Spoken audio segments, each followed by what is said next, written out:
Došao sam se javiti svojoj dragoj prijateljici. Ja i ti nikad nismo bili prijatelji, Danile.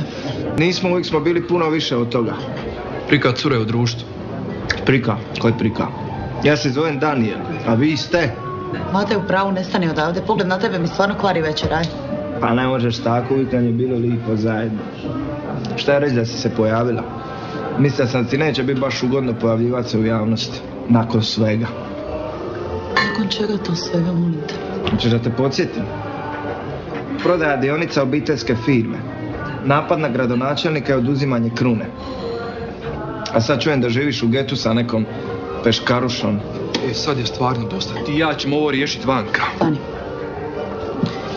To s kim i kako ja živim, to se tebe ne tiče, ti jasno? A nije te valjda toga sram, Nikol? Pusti curu na miru, zadnji put i kažem. Pa mogu valjda popričat sa bivšom curom.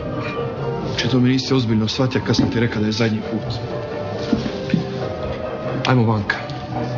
Ko si joj ti? Anđel čuvar ili Anđela čuvar? Nemoj, mati, molim te, nemoj. Markoni, šetaj. Šetaj ili?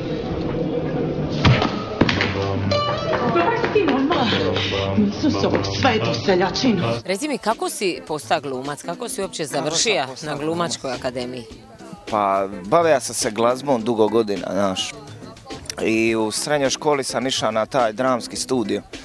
I jednostavno, nekako, znaš, prvo sam tija slikarstvo, pošto sam u srednjoj školi išao na slikarstvo i onda sam ja to malo mi, znaš, fali mi na malo negdje skočino. Onda sam tako otišao na prijemni i uspio sam proći. I onda je to bio novi period u životu, to onda sad ide, znaš, žrtvuješ se. Pa te zovu, pa radiš predstave, pa onda moraš trčati na faksa predstava, pa onda ovi na faksu govore šta si na predstavi govore šta si na faksu, tako da uvijek si nešto kriv. Ali eto, zadovoljan sam, ajde. Lipo mi, lipo se snalazi. Kako te doživljavaju prijatelji, rodbina? Što oni uopće misle o tvom izboru da budeš glumac?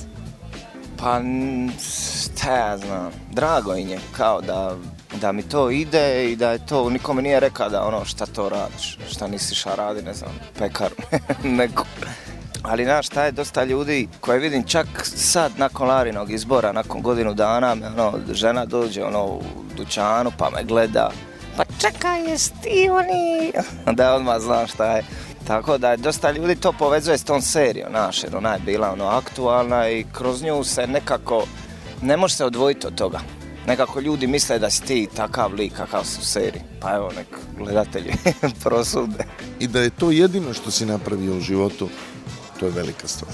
Kako je uopće došlo do tvog angažmana u Larinom izboru? Naime, glumio si jednu negativnu osobu, tako te bar većina ljudi zna iz Larinog izbora. Ja te znam malo boje, ali eto, kako si dobio angažman? Pa u Larinom izboru su me zvali.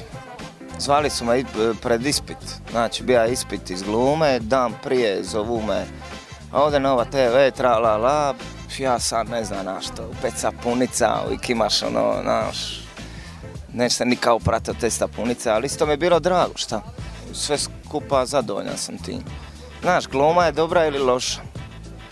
To je moje mišljenje. Sad, je li sapunica ili nije? Ja mislim da je to dobro zato što radi na jednoj popularizaciji glume.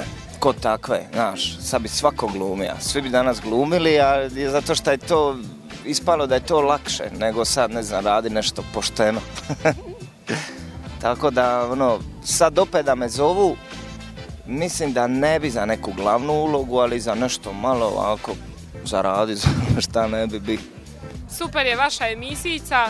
Duje, reci mi, u predstavi Timona Tenjanin igraš što?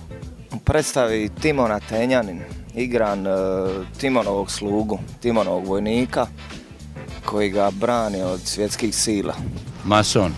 O čemu se u predstavi uopće radi i kome bi je preporučio? Predstavu bi preporučio, pa svima bi je preporučio zato što je suvremena. U tom smislu što kad imaš para, kad imaš sve, svi su kraj tebe, a kad nemaš, svi se raspline, svi nestanu. I to se dogodilo Timonu. Da su svi uz njega bili kad je bio imućan, kad je dijelio večere, znaš već to kako izgleda. Međutim, kad je ostao bez čega, svi su ga napustili. I onda on na jednoj večeri ih izgađa tim rižotom, manistrom, sve i ono. Pa da, ja mu igram slugu koji ide kamčit pare za njega i tako. Malog rastegni, velikog okini. U kojim si se sve formatima okušao, naravno glumački? Svakako. Pa od porno filmova do reklame, šalim se.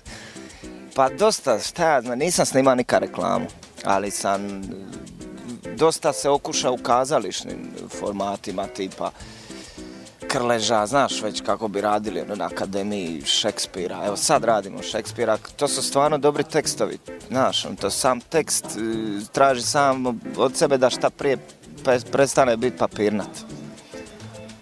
Pa sam radio, šta ja znam, radio sam i u Akvarelu Splitskom, u muziklu smo radili, koji je igrao 60 više puta.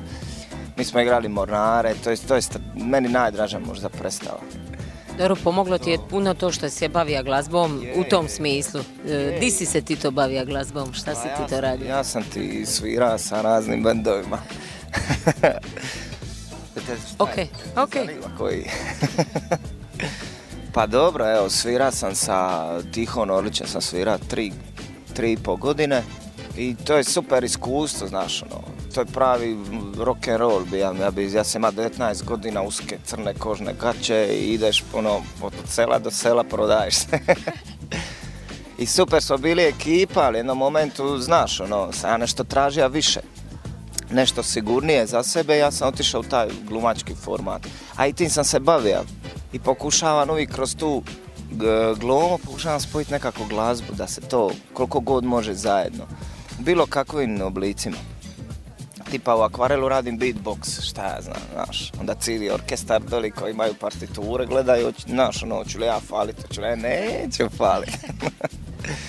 I tako to, i onda bi nekim ispitima svira i tako. Njega bih istaknula kao osobu koja je jako talentirana, pouzdana i svestrana.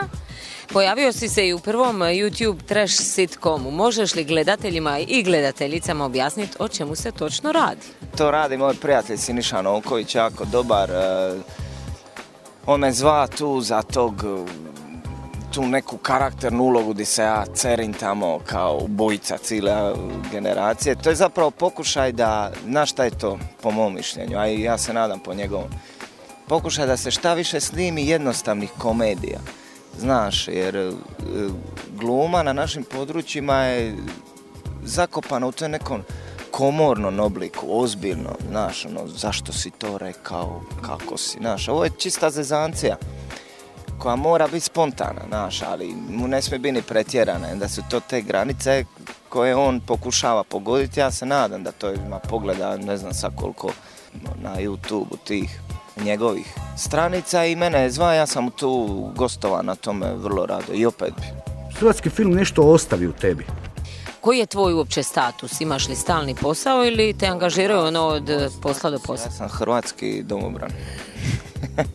Šalim se, ja sam sad na 5. godini taj master, to je Bolonja, znaš, 4 sam završio i sad radim tu 5. Tamo snimamo film, završavamo ga sa Ivanom Perićem koji je isto na 5. godini filma i videa i sad ću spremat neku monodramu kad završi ovaj Timon i to ti je to kao. I onda nakon toga se nadam angažmanu u kazalištu, moja bi želja bila u HNK. Samo znaš, teško se danas i zaposliti, ima dosta mladih. Akademija stalno izbacuje nove mlade, a šta posti? Ne znam, stvarno ne znam. Može li jedan mladi glumac kao što si ti isplanirati nekako svoju karijeru? Sad ću ovo, sad ću ono, pa vidiš neku bližu budućnost ili možda dalju?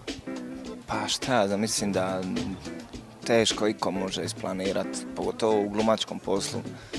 Šta će ga čekat, ali je bitno da radiš sve najbolje za sebe, znači da radiš na sebi koliko ti znaš, koliko možeš, koliko ti sam po sebi možeš raditi na sebi. Ako ne radiš, talent se suši, ko bakalar. Moraš raditi i valjda će doći. težak posao, lip posao, ali je bitno stvarno raditi. A sad šta će biti, ko zna, daj Bože, zdravlja, pameti, gitare. Joint. Kakav si privatno? Di izlaziš, šta čitaš, koje filmove gledaš, šta radiš u slobodno vrijeme? U slobodno vrijeme ti se ja imam ispod stana, imam jednu šupu i tu se zatvorim i Meditiraš? Izlazim ti vani, volim kad se izvadi gitara, kad se svira, piva, volim zezanciju dobru. A kad se vratim doma da me čekaju moja Irena i moja Barbara. Da, nedavno si postao tata. Je, strašna je. To je jedan novi dio mozga koji ti se otvori naglo i nema više sad.